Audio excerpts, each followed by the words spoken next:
Bueno, buenas tardes a todos y a todas. Nuevo encuentro de comunicación y derecho. Bueno, hoy tenemos un invitado especial. El doctor, me va a saber disculpar, él dijo que no soy tan exigente con la pronunciación. Seimon Isakchenkov. Él es abogado, integrante del Colegio de Abogados de la ciudad de Krasnoyarsk, bueno, de territorio, egresado de la Universidad Federal Siberiana, se graduó con diplomas de honor en el Derecho, especialidad de Derecho Internacional y Extranjero, y en traducción de inglés a ruso en el campo de la comunicación profesional. Estudió por intercambio en la Facultad de Derecho de la Universidad de Cádiz, bueno, diploma de honor, máster en Derecho de Comercio Internacional, Universidad del País Vasco y Universidad Nacional de Educación a Distancia del Reino de España. Habla obviamente ruso, español, inglés, en nivel profesional. Becario de la fundación, era becario de la Fundación de Oxford, partícipe y ganador de las conferencias de Olimpiadas, Administración General Territorial, también de Krasnoyarsk.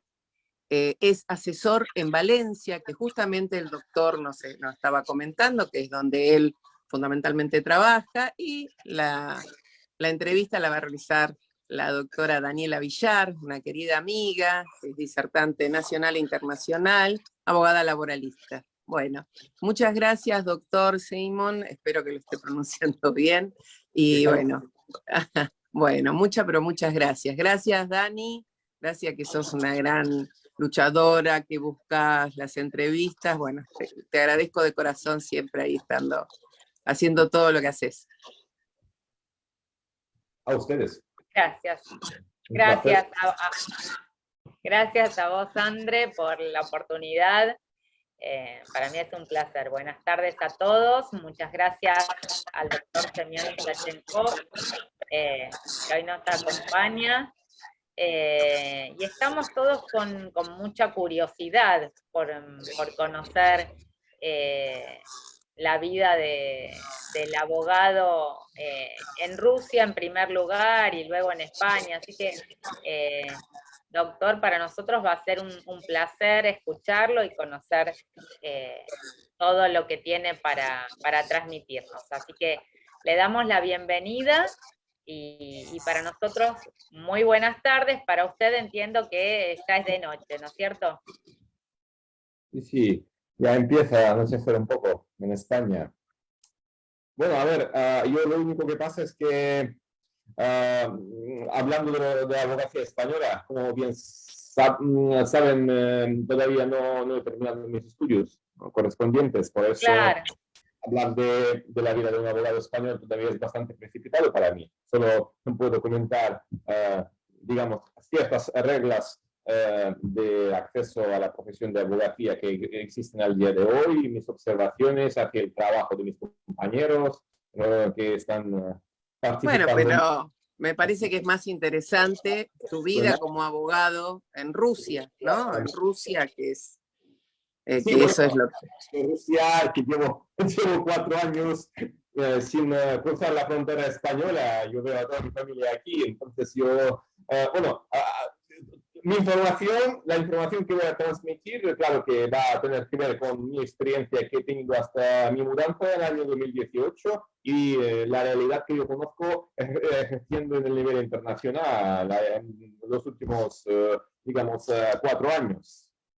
Claro, lo bueno es haber vivido en los dos países y poder, ¿no es cierto?, comparar uno con el otro.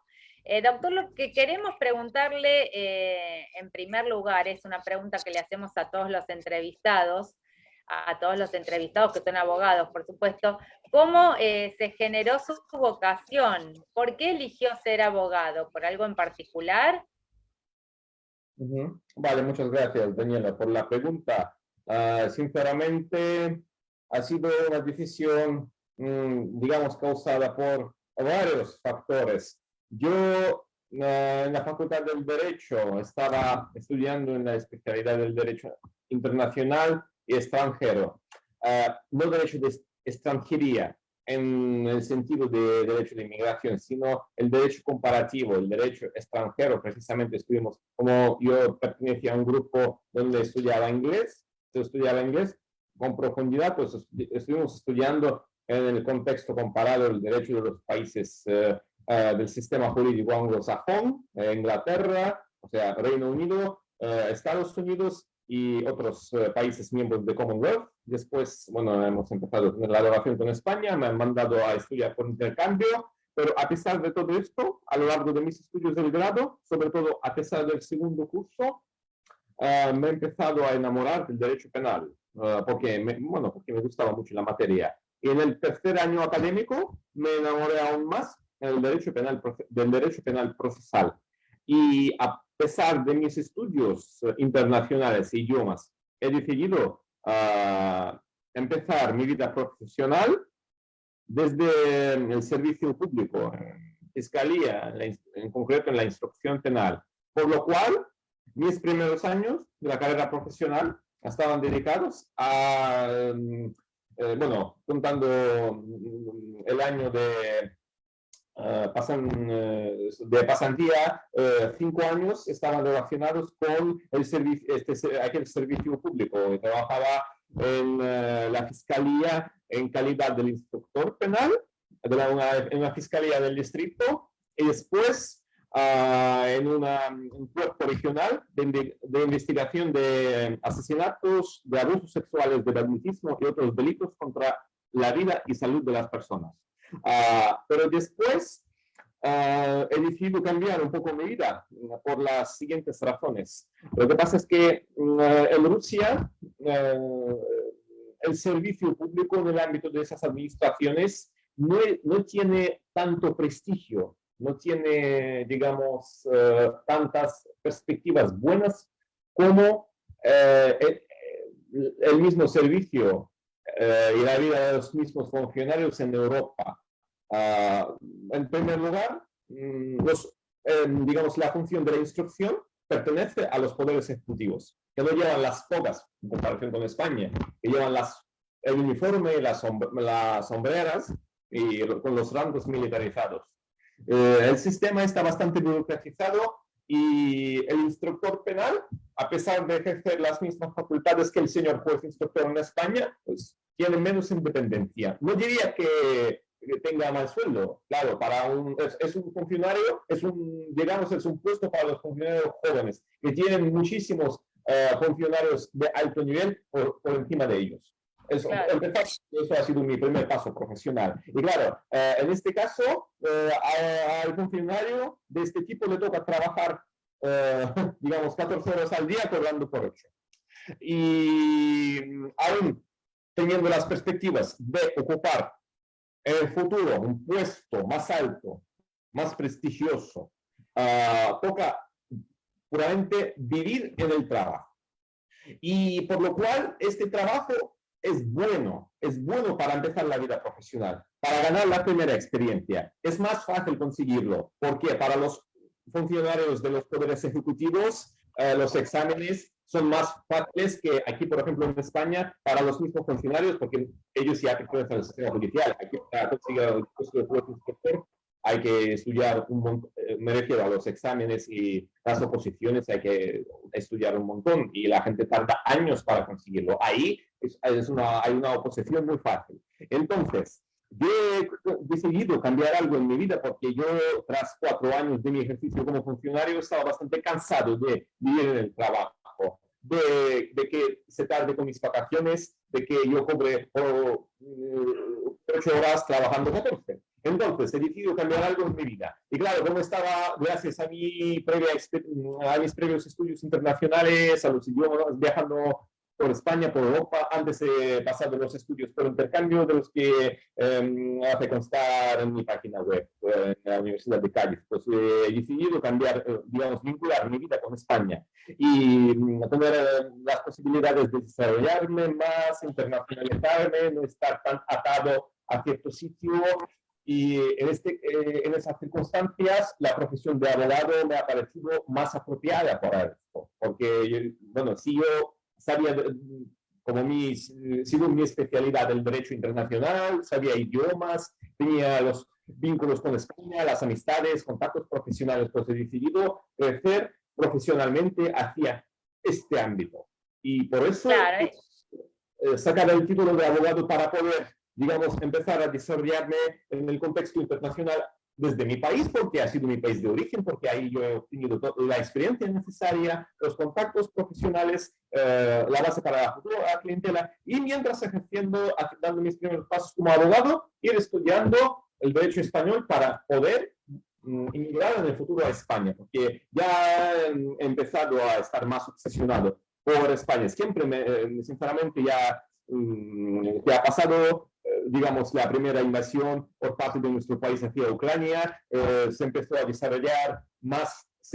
a desarrollar más mecanismos, más, digamos, instrumentos de dictadura, de la liquidación del pensamiento libre, de, digamos, no sé, las cosas que no son sanas y adecuadas para un país moderno y democrático. Por lo cual quería, digamos, cambiar un poco mi vida en este contexto y por esas razones también.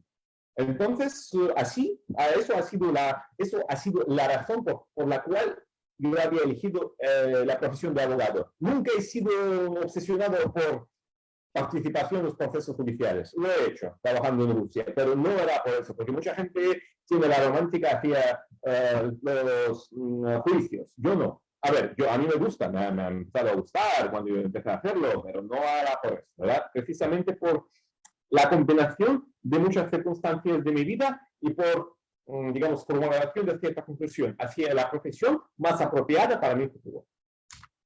claro, bueno, y fue un vuelco importante y muy positivo el dejar entonces tu función en Rusia para dedicarte a las asesorías en España. Lo que queríamos saber también, y nos parecía interesante, era saber cómo es la carrera de abogacía en Rusia. ¿Qué tipo de universidades hay? Me imagino que públicas, no sé si actualmente habrá universidades privadas. ¿Cómo es el sistema de materias? Si tienen un título cuando egresan general o si pueden tener algún título con una especialización. Contanos cómo es la carrera universitaria del estudiante de abogacía en Rusia. Vale, de acuerdo. Muchísimas gracias por la pregunta. Sí, la verdad es que es bastante diferente de lo que tenemos por lo menos en España. En primer lugar, sí. De hecho, tienen el monopolio de las universidades públicas. Otra cosa es que pueden tener distinto nivel regional, nivel federal, pero son universidades públicas.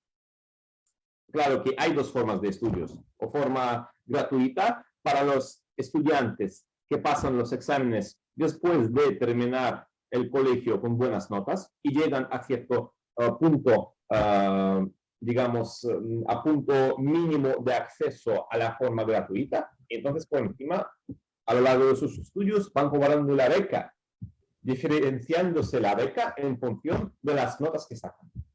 Hasta hay una curiosidad en este caso. Hay veces que a los estudiantes el profesor les quiere poner notable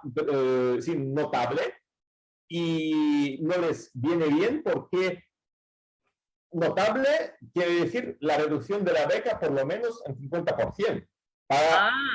Y para tener una beca aumentada hay que tener todas las notas sobresalientes. Y muchas veces los estudiantes empiezan a negociar con el profesor para que les suspenda, para que les ponga suspendido y de la posibilidad de repetir el examen y sacar el sobresaliente.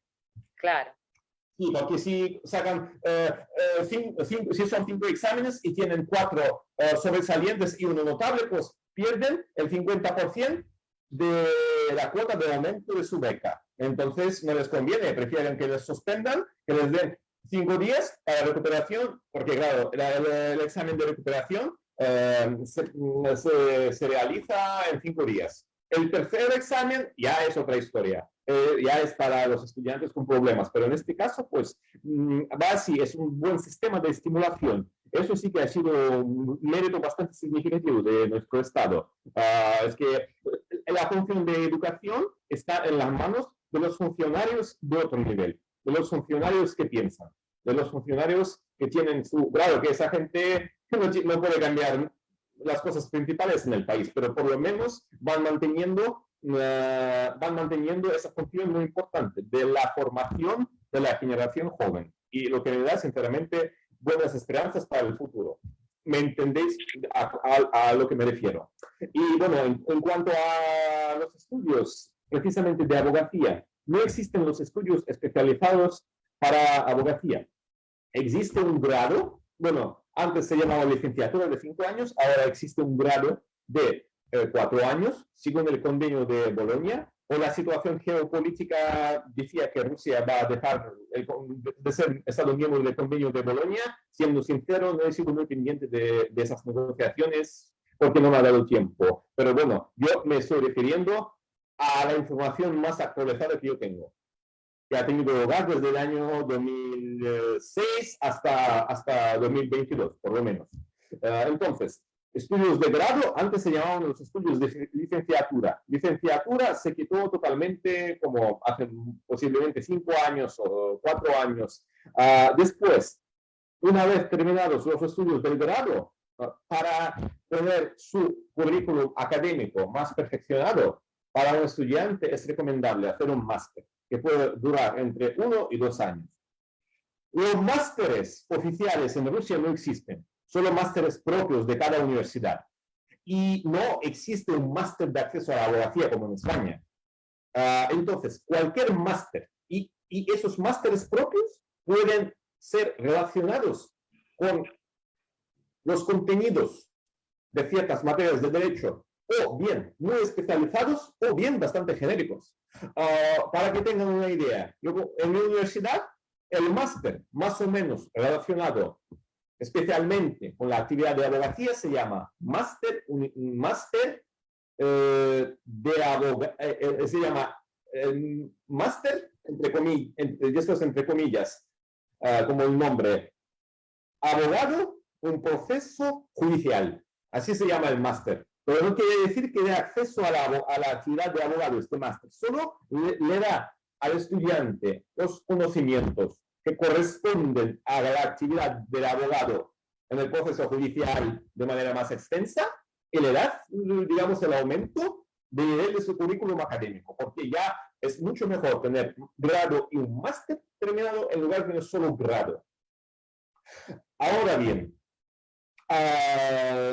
una vez que estén terminados los estudios, sea del grado o del grado y del máster, el estudiante está bienvenido para buscar un trabajo prestigioso, fijo, bueno, un trabajo normal, digamos, no son las prácticas que está pasando a lo largo de sus estudios. Entonces, para ser un abogado, hay requisitos mínimos. O tener la experiencia del trabajo en el ámbito jurídico de como mínimo 2 años, o tener 1 año de pasantía en un despacho de abogados, pero pasantía oficial, en el sentido, digamos, regulado en un reglamento especial de nivel nacional del país. O sea que para poder ejercer la abogacía, para poder, digamos, matricularse, se necesitan 2 años de antigüedad en un trabajo o en la función, 1 año. O pasantía en un despacho de abogados, pero pasantía muy especial. Precisamente el título de pasante en el sentido determinado en este reglamento de pasantía. No cualquier persona que colabora, pero la pasantía con ciertas reglas de horarios, de actividades encomendadas, etcétera, etcétera. O bien, 2 años de trabajo en otro ámbito. Y después, un examen. ¿Qué consiste? Bueno, yo estoy al tanto de la última modificación que había pasado en el año 2016, que supone una parte del examen tipo test en relación con todas las materias principales de derecho y un caso práctico, la resolución de un caso práctico.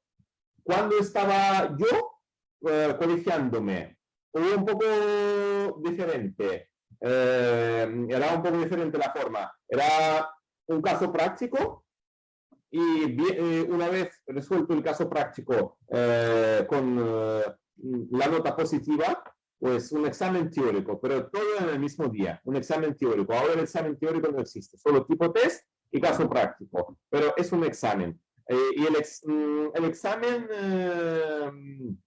se evalúa por los miembros del colegio de calificación, se llama colegio de calificación de una cámara de abogacía. Yo no sé cómo se llama en Argentina esos órganos controladores de carácter corporativo de abogacía. En España se llaman colegios de abogados. Y, nosotros también. vale, es parecido el sistema, vale, lógico. En Rusia se llaman cámaras de abogados. Cámaras de abogados. Existen en cada región, o territorio, o región, o república autónoma, es que son muchos sujetos de federación, o sea, unidades territoriales en Rusia, en plan tipos, cantidad de población, etcétera, etcétera. Entonces, pues existen esas cámaras de abogados que controlan la actividad de los abogados y son los órganos, de hecho, administrativos. Pero la actividad de abogacía también se controla por el Ministerio de la Justicia. El colegio de cualificación que evalúa los resultados de examen de cada candidato, pues se forma no solo de los miembros de la Cámara de Abogacía, sino también de los miembros del Ministerio de Justicia, de los representantes de altos puestos de los juzgados de lo mercantil, juzgados de la primera instancia, y bueno, y también hay representantes de los diputados, en cierto porcentaje. Así es. Y al estar colegiado en uno de estos, digamos, cámaras de abogados, el abogado solamente puede ejercer en la región a la cual corresponda esa cámara, o puede ejercer en todo el país. Puede ejercer en todo el país, y más aún, si la legislación de un cierto país extranjero permite a un abogado extranjero sin una calificación adicional o con una calificación adicional, pero guardando su título de abogado ruso, en este caso, ejercer ahí, también puede ejercer ahí. En España no se puede, porque en España hay que tener un diploma de derecho obtenido en España, o bien homologación de diploma ruso y un máster de acceso a abogacía, en el orden establecido en el derecho español, que ha sido una reforma en los años 2011-2014. Antes era más fácil. Y en Rusia, no, es un abogado que pertenece a la Cámara de Abogados, por ejemplo, de la región de Moscú, de la región de Krasnoyarsk, donde yo he nacido, pues puede ejercer por todo el territorio de su país, y más aún, si la legislación extranjera lo permite, pues ejercer fuera, siendo dado de alta en el registro de los abogados extranjeros. Rusia, claro, antes de la invasión a Ucrania, bueno, es que ahora, que yo sepa, sigue teniéndolo, pero con más restricciones, pero antes tenía, antes del empeoramiento de la situación geopolítica, tenía un registro especial de los abogados extranjeros. Uno de mis compañeros, que es francés, de París, estaba viendo este grupo de abogados extranjeros, dado de alta en Rusia, como un abogado francés. Solo podía practicar el derecho francés, asesorar el área de derecho francés, pero era dado de alta como abogado. Ahora, por la situación geopolítica, se va restringiendo la cosa, pero bueno, de momento. Y entonces no hay este tipo de vínculos en función de la unidad geográfica. Y me parece muy bien. Sí, bueno, nosotros hicimos una entrevista a un abogado que estaba en China y nos contaba que solamente China acepta abogados chinos, que no pueden matricularse abogados que sean de otra nacionalidad. Nos parecía, bueno, muy, muy curioso y demasiado estricto. Vos nos comentabas recién de las becas a los estudiantes de Derecho, y tenía curiosidad de saber de qué montos estamos hablando, cuál sería el pago mensual, no sé si es semestral, anual, en qué consiste la beca y cuál sería el monto en euros seguramente. La beca. Daniela, es que con todo mi respeto y las ganas de contestar a esa pregunta, es que yo no estoy muy al tanto de la situación de las becas al día de hoy, porque se ha cambiado mucho la situación. Cuando estaba yo terminando la universidad, pues la beca básica, es que es bastante difícil de decir, pues la beca básica a lo mejor era de 4.000 rublos. A ver, vamos a... El curso de euro era como alrededor de 40 rublos por un euro, pues sinceramente es una pequeña cuantía de 100 euros. Es la beca básica, digamos así, alrededor de 100 euros. Si todas las notas son sobresalientes, notables, si por lo menos una nota es sobresaliente por los exámenes, pues se aumentaba en 50%, es decir, 150 euros. Si todas las notas son sobresalientes, pues se aumentaba en 100 euros más, o sea, 200 euros. La beca, que era como 8.000 rublos. Eso es la beca universitaria básica, pero claro, existían otras fundaciones. Fundación de Oxford, que daba como 100 euros más. Fundación de gobierno, regional, federal, una persona podía ganar una competición y sacar un 100 euros más. Entonces, bueno, alrededor de 300 euros, 350 a lo mejor se podía conseguir. Dependiendo de muchos factores, incluso los factores objetivos o el contenido de los concursos que se organizaban.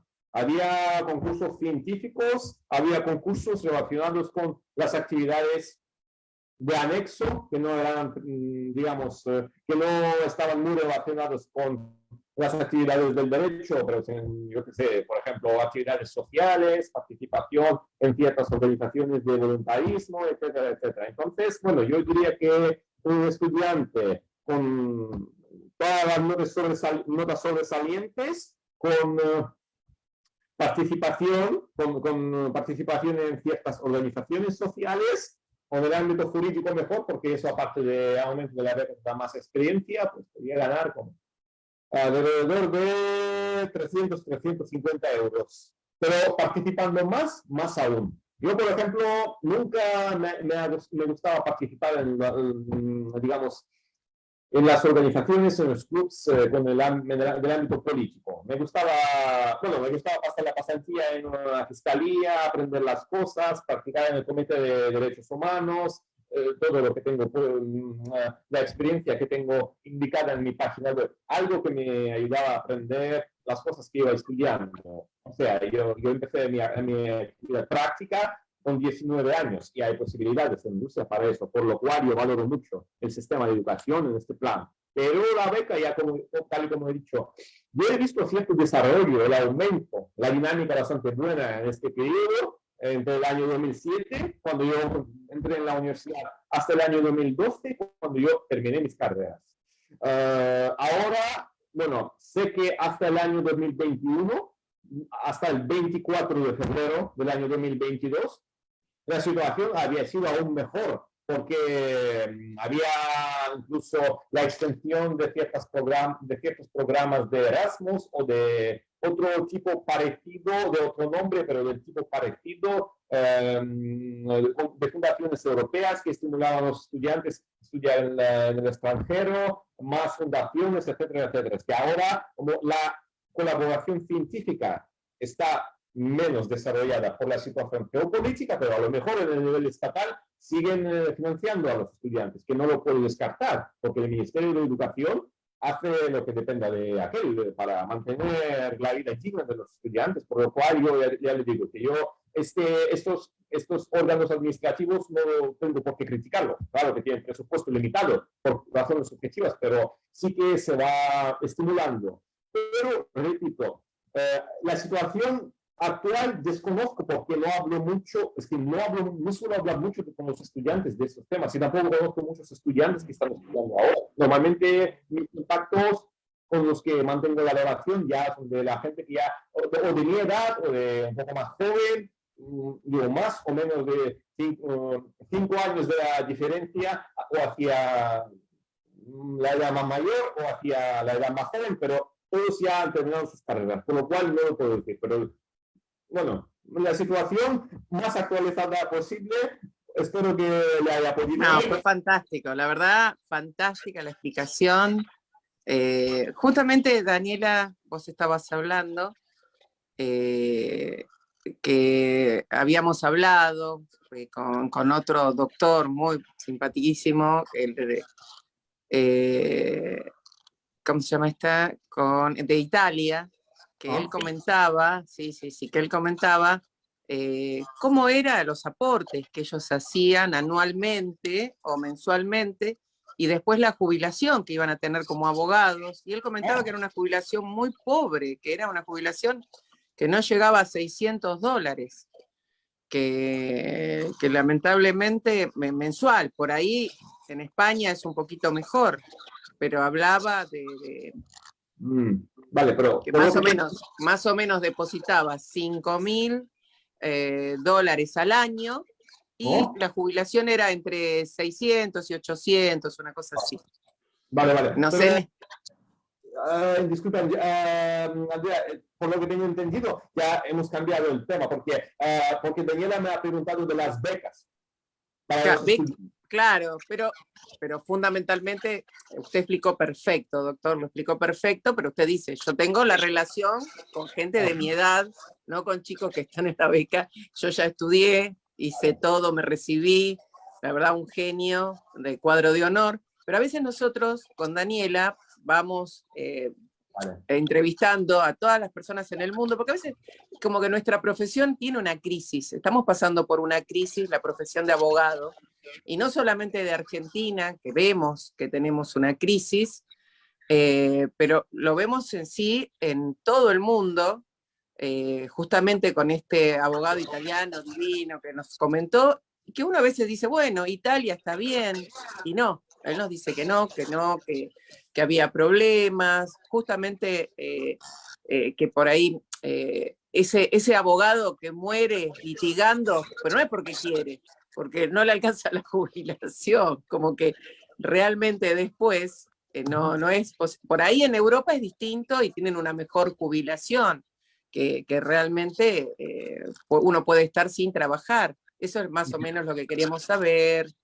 Explicó perfecto lo de la colegiación, que usted tiene que estar matriculado en un colegio para poder ejercer la profesión, y obviamente que ustedes deben rendir frente a la barra para la habilitación de la matrícula, me imagino. Claro, por supuesto, por supuesto. Pero entonces yo comento un poco de situación económica en relación con los abogados ya ejercientes, ¿no? Y perspectivas de jubilación para el futuro, ¿de acuerdo? Sí, lo que pasa es que me parece que en cada país el ingreso mensual o anual de un abogado es una cosa que tiene una gran diferencia entre un umbral mínimo y un umbral máximo. Porque es que depende de muchísimos factores, tantos como la clientela, el volumen de la clientela, la capacidad económica de la clientela, las horas de dedicación a la profesión. Y no, eso yo lo veo, en el ejercicio de la profesión sí, están las conexiones, pero a veces nosotros hablamos en la época que se nos hace más difícil, ¿no? Que ya somos mayores, que necesitamos nuestra obra social, nuestra prepaga, necesitamos ese ingreso porque no trabajamos, y más que nada a veces eso es con Daniela, que tenemos esa, no digo dudas, pero esa intriga, ¿no? Como, yo creo que estamos en una crisis los abogados, que a veces nos quieren reemplazar por un robot que vaya y haga los escritos, o también al Poder Judicial inclusive, que por algoritmos se pueden sacar sentencias. No creo. No, perfecto, perfecto. Yo también creo, no creo. No, lo que pasa es que la actividad jurídica es una de las actividades que requieren más pensamiento y más acceso personal. Sobre todo por los temas relacionados con es que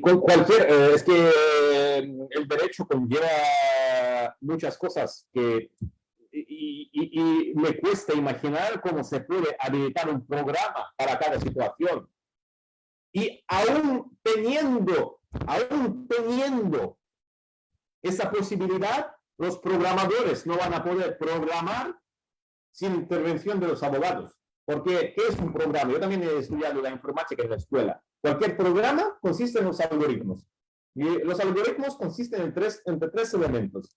El primero, ¿cómo se dice? Antecedente, el segundo antecedente, el consecuente. Es una terminología latina. O sea, una base, segunda base y la conclusión, formada de esas bases. Totalmente. Ah, me parece fantástico. Sabrán elaborar la aplicación de esos algoritmos usando los dispositivos técnicos, informaciones, digamos, la tecnología digital, pero el contenido de los antecedentes solo podrán dar los abogados. Eso es en el caso de que vayan a querer hacerlo, pero es imposible, les costará más. Es que, bueno, bárbaro, estoy contenta, no nos van a reemplazar. Y le diga qué contenido tiene que ver cada antecedente y para que lo habilite para cada caso potencial. En este caso nos van a pagar aún más, creo yo, si nos van a querer contratar para esto. Y ahora bien, es que es imposible preverlo todo, porque en primer lugar es el análisis de los hechos. Los abogados no solo analizan los antecedentes o, disculpe, fundamentos jurídicos, también analizan los hechos. Analizar los hechos es análisis de las pruebas. Yo trabajaba en la fiscalía, sé lo que es, y en los asuntos civiles mercantiles también tiene lugar el análisis de los hechos de las pruebas. Es una lógica. Es una situación personal de cada empresa, de cada persona que está siendo asesorada o bien representada por nosotros. Además, las materias complejas tienen los vínculos entre unas leyes y otras, temas de los temas internacionales, temas de elección del órgano jurisdiccional, tema de elección del derecho aplicable, tema del análisis, jurisprudencia y muchísimas cosas más. Todo esto, meter en un programa es imposible. A lo mejor los escritos para solicitar un certificado de antecedentes penales o un certificado de divorcio, a lo mejor sí.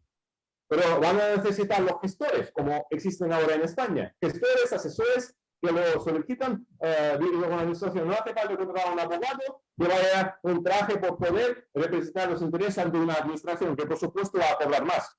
Los gestores que presten ese servicio lo hacen, pero por lo menos necesitan las personas, aún para estas cosas simplificadas. Pero hablando de los escritos, no me lo creo y ni va a pasar. Fantástico, fantástico. Bueno, la verdad que... Yo creo... perdón, Andrea, que le quería explicar más o menos cuál era tu pregunta, porque no sé si la comprendió. Semyon, la doctora Andrea lo que te preguntaba era acerca de las pensiones, o sea, que en el sistema previsional, qué porcentaje de los ingresos aportan o qué monto aportan mensualmente el abogado mientras está en ejercicio, y luego cuando se retira y cobra esa pensión de ese sistema de seguridad social, más o menos qué montos percibe. Y yo agrego que una pregunta mía también, ¿qué edad en Rusia es necesaria para poder jubilarse, para poder retirarse y cobrar esa pensión? De acuerdo, pues muchísimas gracias por la pregunta. Sí, no, lo que pasa es que Andrea me ha comentado muchas cosas y han provocado los comentarios adicionales.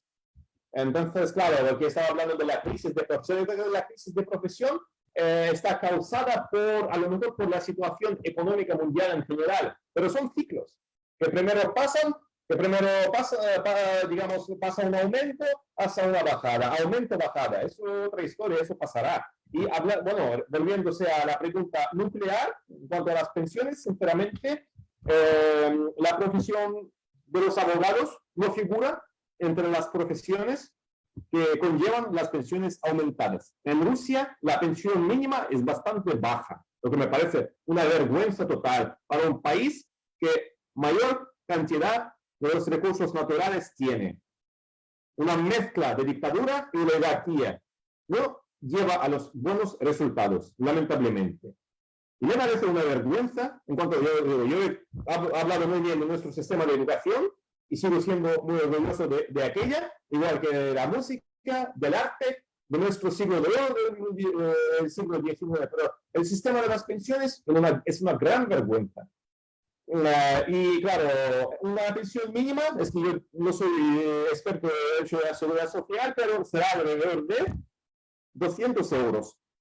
En cuanto una persona llegue a 80 años, pues se le sube un poco hasta 300. Y muchas veces la gente mayor o vive de sus ahorros acumulados a lo largo de la vida profesional, o vive de los ingresos de sus hijos, de ahorros de sus hijos, o tiene un negocio que ha podido acumular a lo largo de la vida, etcétera, etcétera. Entonces, hay categorías de los profesionales que tienen las pensiones más subidas. Exfuncionarios, algunos, los de fiscalía, por ejemplo, no tanto, un poco más subida, pero no tanto. Los jueces, los diputados, sí. Los jueces y los diputados. Pero los abogados, igual que los médicos, igual que los pilotos de aviones, pues una pensión mínima. Yo no sé, bueno, es que varía en función de la región, alejamiento del centro, zona del norte, zona del sur, pero ya le digo, la pensión mínima de 250, 300 y sinceramente los pagos al fondo de pensiones son bastante elevados. Ahora, a los abogados se les aplica un sistema general establecido para los autónomos o para los profesionales particulares, tantos como abogados y notarios. Sería 42.000 rublos al año. 42.000 rublos al año. Si lo dividimos por 60, que es ahora el curso de euros, sería alrededor de como 700 euros al año. Es que se varía la cantidad en euros en función del tipo de cambio. Y ahora es una cosa muy complicada, que en un banco es así, en la información oficial es otro, en la práctica es tercera opción, pero ahora está más o menos estable, pues, pero tampoco tiene mucha rentabilidad la moneda de rublo, pero bueno, por el curso, para que tenga una idea, pues 700 euros anuales los pagos. Por supuesto que trabajando muchos años no se compensa. Pero Rusia también tiene una ventaja jurídica en cuanto a las pensiones. Teniendo la pensión se puede trabajar. Ahora la edad para las pensiones es de 65 años. Entonces, una persona cobrando la pensión puede seguir trabajando. Eso sí que es una cosa positiva. Por ejemplo, en España, eso que yo sepa, en la mayoría de las ocasiones, no en todas, que no soy experto, por eso no puedo decir con certeza, pero sé que no siempre se puede hacerlo. Muchas veces se jubilan, digamos, sin preguntar las ganas de una persona. Porque a mí, sinceramente, la edad de 65 años me parece un comienzo de la vida. Un comienzo de la vida. Y yo no creo que una persona con 65 años se tiene que jubilar, sobre todo en un país bastante alejado de Europa, con tantas distancias, con tantas regiones que por estupidez de gobierno faltan de los recursos de buena recreación. O sea, para viajar y para vivir bien, hay que ganar bien ahí, en Rusia. La comida cuesta más caro, la comida de calidad, para que tengan una idea, cuesta el doble que en España, la comida de calidad. Hay comida de baja calidad, que cuesta 20 céntimos, pero que no se puede comer. Pero para comer como en España, hay que gastar el doble. Entonces, es mejor cuidarse y tener la capacidad de trabajar. Y con 65, y con 75, y con 85. Yo conocí a los abogados que trabajaban y tenían más de 80 años. Tenían su pensión, aunque sea 300 euros, pues por lo menos en 300 euros, más lo que sea 700, aunque tampoco tenían muchas actividades, ya de todos modos se cansa un poco el cuerpo y el organismo, pero por lo menos con entre 300 más 700, por lo menos con 1.000 euros se puede comer bien y viajar por lo menos una vez o dos veces al año. sin tener las joyas, pero por lo menos vivir de manera digna. Pero si estamos hablando de acumulación de esas prestaciones al fondo de pensión y, digamos, los intentos de buscar un buen resultado, pues no lo vamos a encontrar. Porque eso es, al final, una persona paga más que cobra al final. Eso es una situación un poco complicada, la que no me gusta. Pero claro, tampoco es una razón para meterse en el pesimismo, porque ya les digo que, bueno, que mejor cobrar la pensión y seguir trabajando. Además, algunos abogados son exfuncionarios del Estado y ya tienen su pensión. Ya, en cuando vengan a la abogacía, pues ya tienen la pensión como funcionario, como exfuncionario.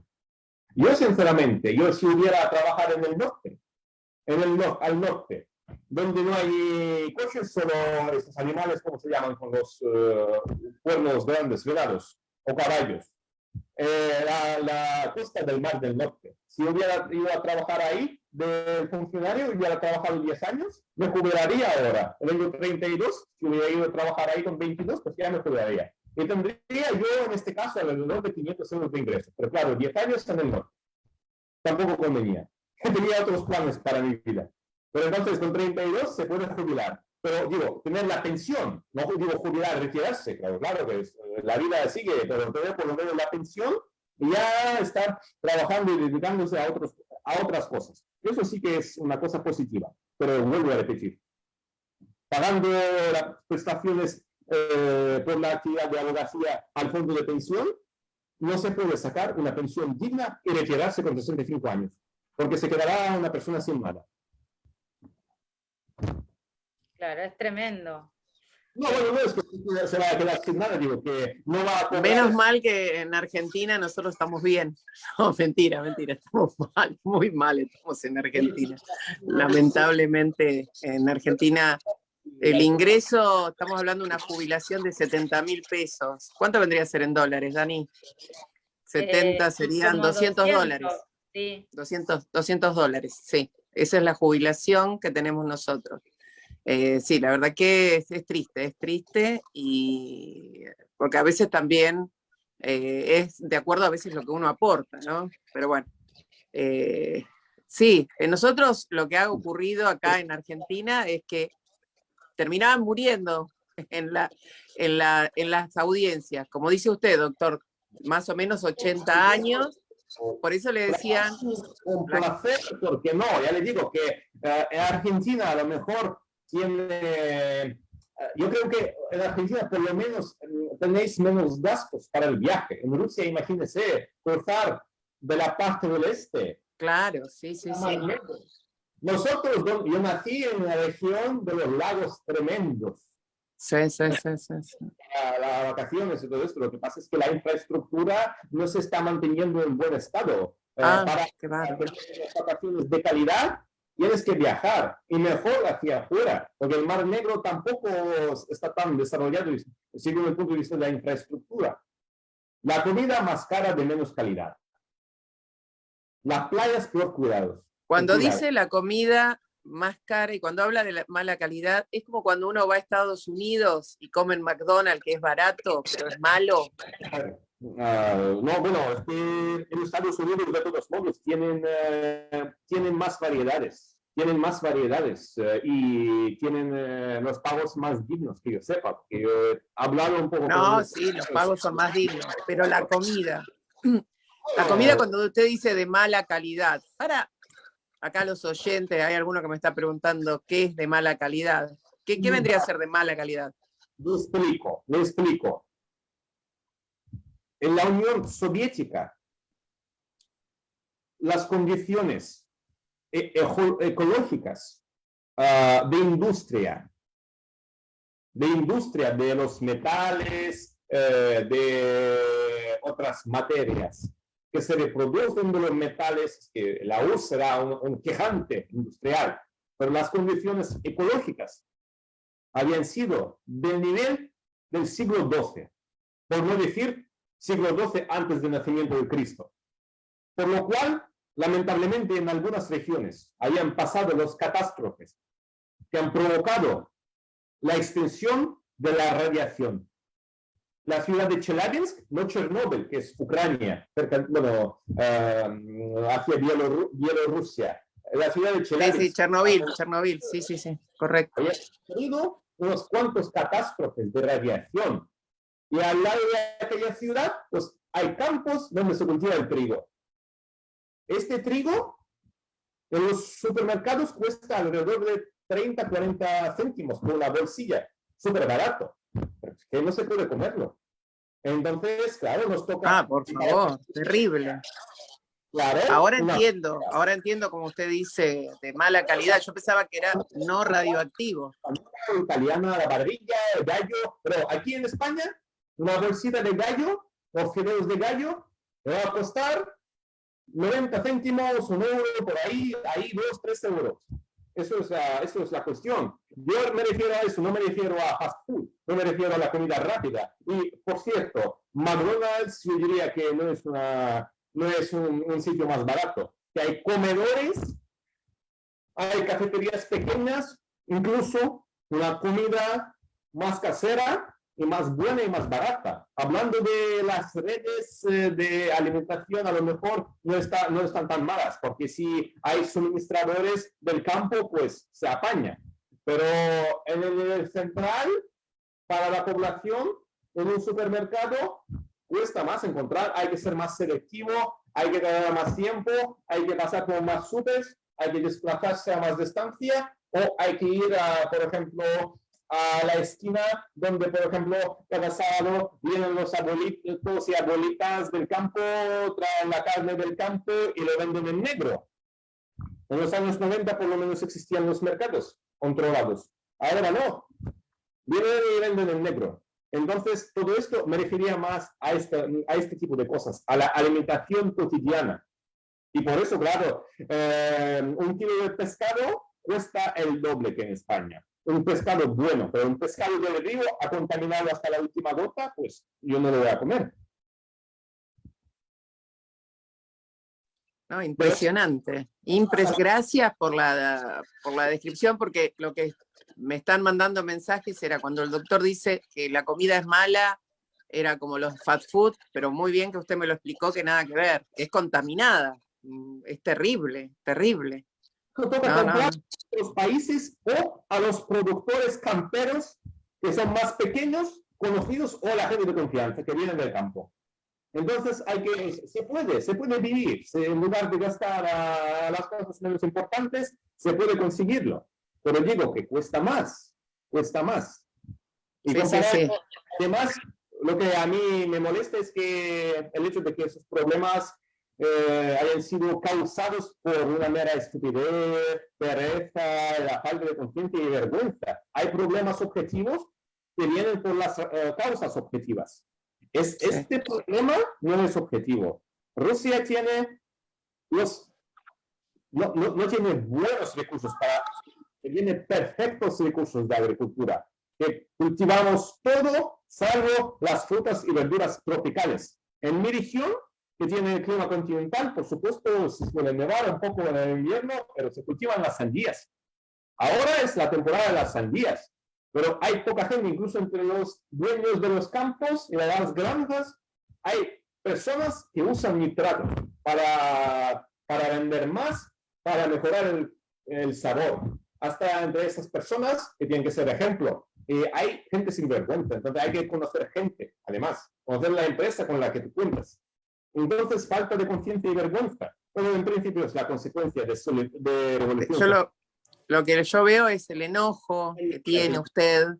A mí también me enoja porque nosotros también producimos un montón de alimento y tenemos un montón de compatriotas que no tienen comida, que se mueren de hambre.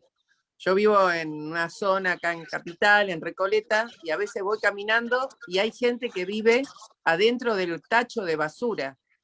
Claro. Y la gente come del tacho de basura. Por eso entiendo el enojo suyo, diciendo tenemos todo para nuestra gente, y pasa esto, ¿no? Que uno, como dice usted, hay gente sin vergüenza, no hay control, porque me parece que es eso, y bueno, es terrible.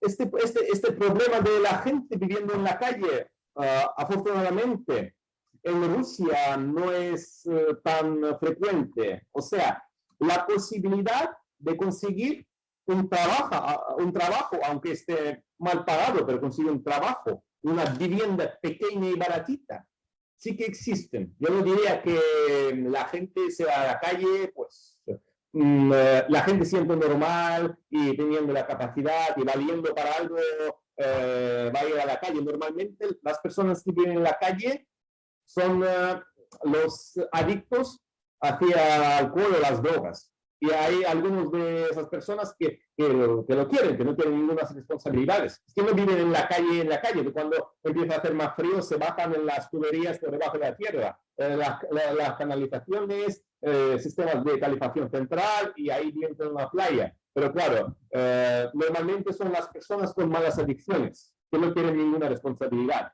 y no quieren buscar nada en esta vida. Exprisioneros que salen de la cárcel y no quieren hacer nada.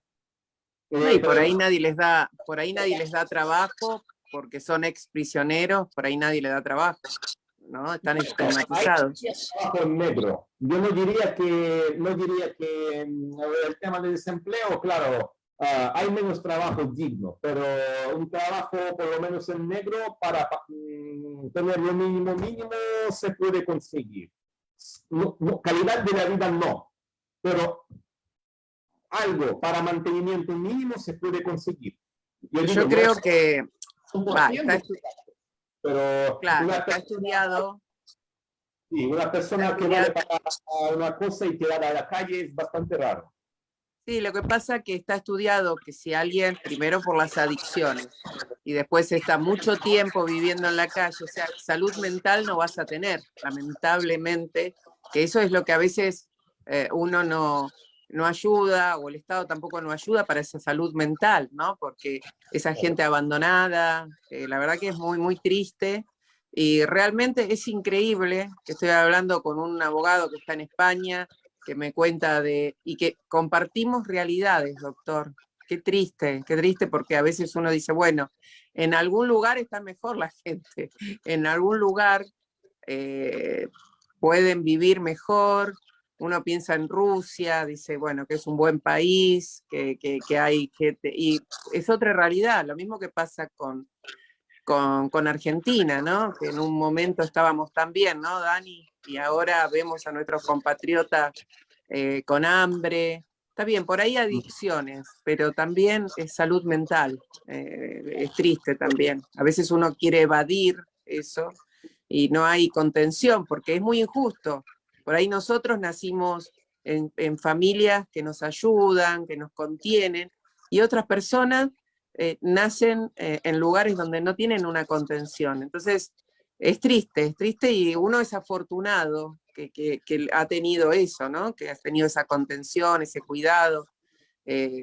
Nacemos todos desde la misma manera, nacemos de una pancita, estamos con nuestra madre a veces no, y qué triste qué realidad es distinta, ¿no? Qué injusto la realidad de algunos y de otros. Así que, no sé, Dani, la verdad, doctor, gracias, se explayó, nos contó todo, es un genio, le agradecemos de corazón. La verdad que, bueno, ya España nos encanta, así que ya... Y Rusia, la verdad que no conozco, España sí, amo España. Bueno, es nuestra madre patria, a veces que algunos se enojan, pero yo lo digo, es nuestra madre patria. Algunos se enojan, pero bueno, no sé, Dani, si vos querés decirle algo, porque la verdad que nos contó todo, doctor. El doctor decía, voy a decir 2 cosas y le conté todo, las becas, las jubilaciones, la matriculación, la verdad un genio. Hasta nos contó la comida, porque a mí me estaban mandando mensajes por privado. ¿Qué dice el doctor cuando es mala la comida? Y fantástico lo que nos contestó, y triste. Sí, eso. Los platos tenemos muy buenos y mis favoritos, es que yo cocino un poco de todo, pero sí, me refería a la comida cotidiana y precisamente al entrenamiento de calidad que ha tenido lugar a lo largo de primeras décadas del siglo XXI. A eso me refería.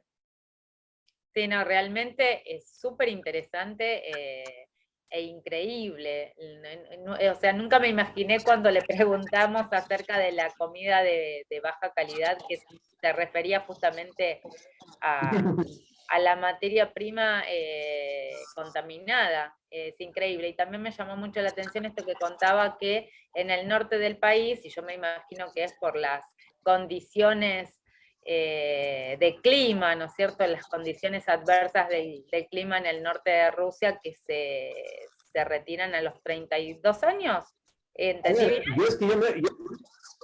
Yo no soy del norte, yo he nacido en la ciudad de Krasnoyarsk, que es la capital de la región de Krasnoyarsk, y está ubicado, bueno, para que tengan una idea, claro que las distancias son mucho más grandes, pero para que tengan una idea, está ubicada más hacia la frontera con Mongolia, que quedan como 4 horitas en el autobús hasta la próxima 4 y media horitas del autobús hasta la próxima república budista. Después vienen unas 2 repúblicas budistas, pero República Jacasia y República Tibá, que son más del sur, y después la frontera con Mongolia. Entonces, claro que en el norte, en tundra, donde vive incluso viven los representantes de las minorías nacionales, algunos, República Yakutia, son muchas regiones y son culturas diferentes. Y ahí, claro, que la agricultura está menos desarrollada por las condiciones climáticas, por el periodo más alargado de las nevadas, pero son regiones excepcionales. La mayoría de la parte pertenece a la zona del clima continental, o bien la frontera con Kazajistán, con China, con Mongolia tiene algo de estepas y desiertos, bueno, desiertos no, pero estepas, incluso con el año pasado más calor aquí en Valencia, y mucho más que en Madrid. Bueno, o la zona del Mar Negro, que está casi tropical. Entonces, no, ahí hay muchísimos terrenos para cultivación de las frutas y verduras. En mi región, salvo las frutas tropicales, hay casi todo. Claro que hay temporadas limitadas, pero hay todo. Pero en las zonas del norte, a pesar de las complicaciones con agricultura derivadas de las condiciones climáticas, pues hay posibilidades, por lo menos, para el crecimiento del ganado. Hay vacas, hay ovejas, hay cabras, pues, ¿por qué no desarrollar este ámbito de producción alimenticia?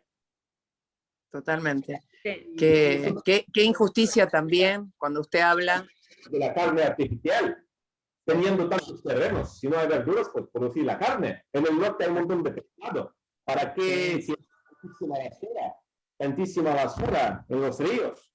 Es que eso es el problema. El norte está rico con los terrenos para ganadería, y los ríos y los mares para la pesca. Dios mío. Una joya. No, y justamente cuando usted habla, parece esas películas futuristas que va todo mal, ¿no? Que es la ciudad subterránea. Si estoy hablando, yo estoy hablando bien de los recursos, pero yo estoy hablando mal de la administración de aquello. Tal cual. No, yo hablaba de esa ciudad subterránea, que pareciera como las películas de terror, que va la gente y vive pobre en las cuevas, que vive ahí en la parte, usted dice la parte de calefacción, ¿no? Que se meten ahí porque hace frío. ¿No? A ver, es que sinceramente de las condiciones de las viviendas no hemos hablado. Bueno, no, en principio, claro que hay sitios menos civilizados, pero sí, bueno, el pueblo está menos civilizado, pero no es por falta de dinero, sino a mí me parece por un estilo cultural. Pero claro, totalmente. Pero no, totalmente. Pobreza, digamos, la pobreza por no tener dinero, así de, digamos, la gente tirada en la calle, eso no. La calidad de la vida en general es más baja. La infraestructura más baja. Claro. Las calles menos organizadas, los edificios, las condiciones interiores. Pero, digamos, la pobreza, sobre todo la pobreza objetiva de la gente tirada en la calle, y otras cosas horribles que digamos, provocan mal ánimo y una pena, eso lo diría yo. Yo la gente viviendo en la calle, la gente que he visto así, pues 90% problemas de drogas y alcoholismo. Muy triste.